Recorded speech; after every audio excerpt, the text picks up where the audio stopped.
thing yesterday too. That was pretty good, right?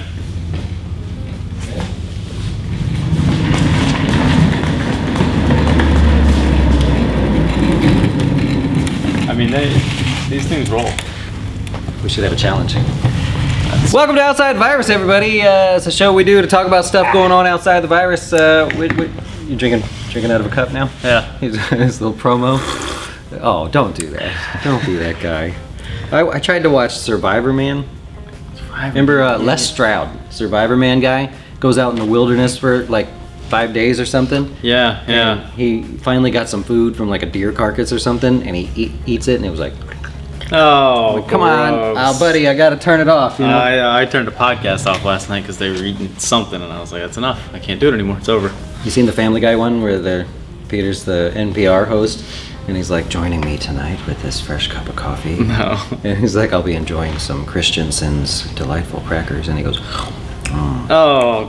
Soda biscuits. I'm enjoying one right now.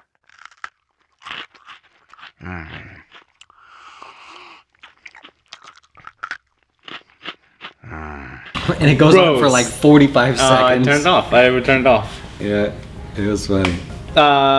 Major online brokers Charles Schwab, TD Ameritrade, E-Trade, and Robinhood saw new accounts grow as much as 170% in the first quarter. What? So listen here, okay? So Charles Schwab CEO Walt, we'll just call him Walt, said in an earnings release that the brokers saw monumental volumes of trading. Obviously, they went from 609,000 first quarter accounts, new first quarter accounts, and they added 280,000 in March alone. Okay, so I'm going to break this down for you.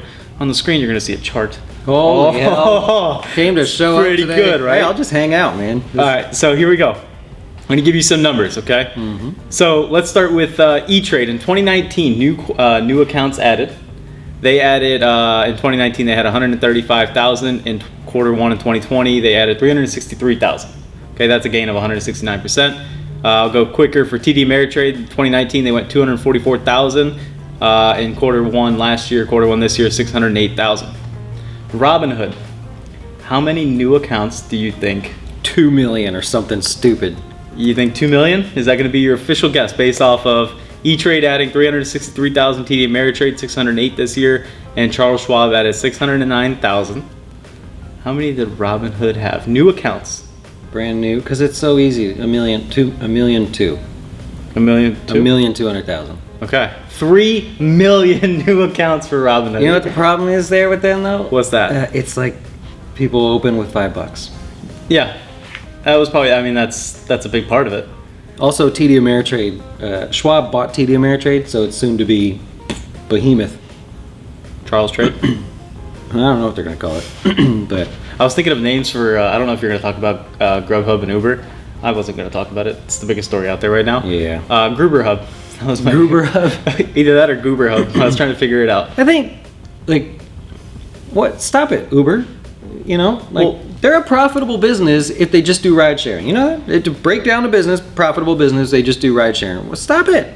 I think they could be profitable with the Uber Eats. That was loud. With the Uber Eats if they're the only game in town. So that's what they're gonna do. Just like your thought with the Uber, Lyft, whatever your name for them was. That's what they're gonna do. Is they're gonna buy out Lyft. They want to be the only game in town, and that's how they're gonna become profitable. They're really their only option. I'll stay with Schwab here for a second. There are some major changes coming to one of their ETFs. Well, a lot of their ETFs, but I'll cover one of them here today. You've got the SCHH. It's a REIT ETF. I know a lot of people that use that REIT ETF, and it has underperformed severely. We're going to compare ETFs today, so we're going to put the two together. ICF, which is another company's REITs, not owned by Schwab, and SCHH. The problem with SCHH, and they recognize this, they're going to change this, is that they are too heavily weighted into apartment type or real estate, residential real estate, things like that. So on the screen, you're going to see SCHH, the ETFs by holding that we put together there for you. Every position you see that's in red, at least in the top portion, those are your apartment communities, residential communities, things like that. And you can see all the way off to the far right the contribution that they've had to the ETF. And so I was showing the red bar there. That means they haven't contributed in any positive way. I also put the return in there because that's easier to look at there. You can see that those have been hit the worst. So what they're doing is they're saying we're going to be more like ICF. If you now see the chart of ICF, these are the same positions, or the positions that ICF has. However, I highlighted the real estate ones. You can see that they're lower, have a smaller weighting overall, and if you group them together, they're a smaller portion of the portfolio. So SCHH has a big portion in apartments and things like that. ICF does not, and so they perform better. In fact, if you look at the performance overall of the two, you got to imagine Charles Schwab was like, oh, we have to be a part of that. We can't justify these losses. Looking back, annualized returns for the Schwab REIT minus 7.14% over the last 3 years versus 2% loss to the downside for iShares. And then if we just go year to date or something and take a look, we don't have to show this chart on the screen, but year to date there's a massive difference to the tune of, well, 15% difference between the ICF and Schwab. So if you own the SCHH, there's a quick breakdown of how it works and why there is an issue inside of that one. The blue ones, by the way, that I highlighted on those charts, those are digital REITs, meaning they're cloud storage, they're server storage, server farm type places, or warehouses that rent to server storage companies.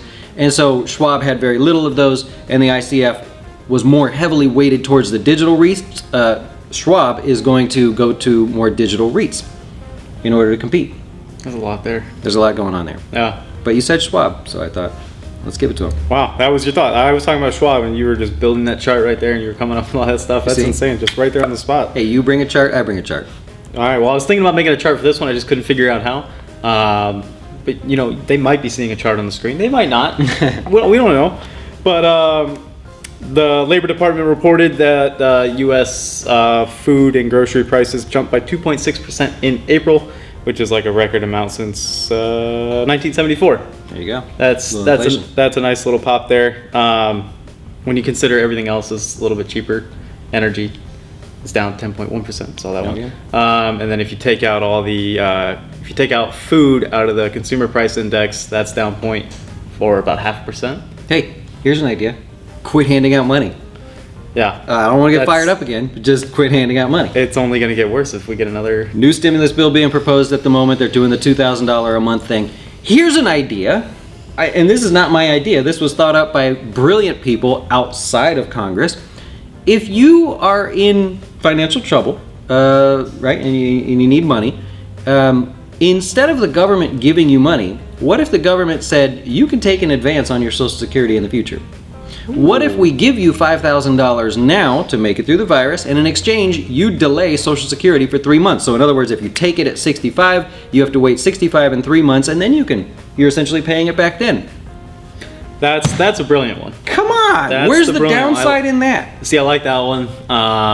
And you're not handing out money, because I don't need the money. Just quit sending money. So then, and if you need it, you just go on the website and go, I'll take the $5,000. Yeah. I'll wait 3 more months. Do it. I like the idea of unemployment benefits increasing, at least for people that need it. But I know there's people that don't need it, that are on it, but in our state, there's people that need it that ain't getting anywhere. They can't get it. Our state is screwed up in terms of unemployment. And I'm sure they're trying. They're just overwhelmed. But holy cow, there are people that for now 6 weeks have not had anything. Yeah. Nothing. And they can't apply. You go to apply, and I guess you get through it, and it like takes you back to the home page. Gosh. There's a lot of games. And then on the other hand, you've got my daughter who will never work a day in her life again, because she keeps getting unemployment, more money. She's 19. How much money do you think she probably makes? Like, just she worked at a nice restaurant that isn't going to reopen again, by the way.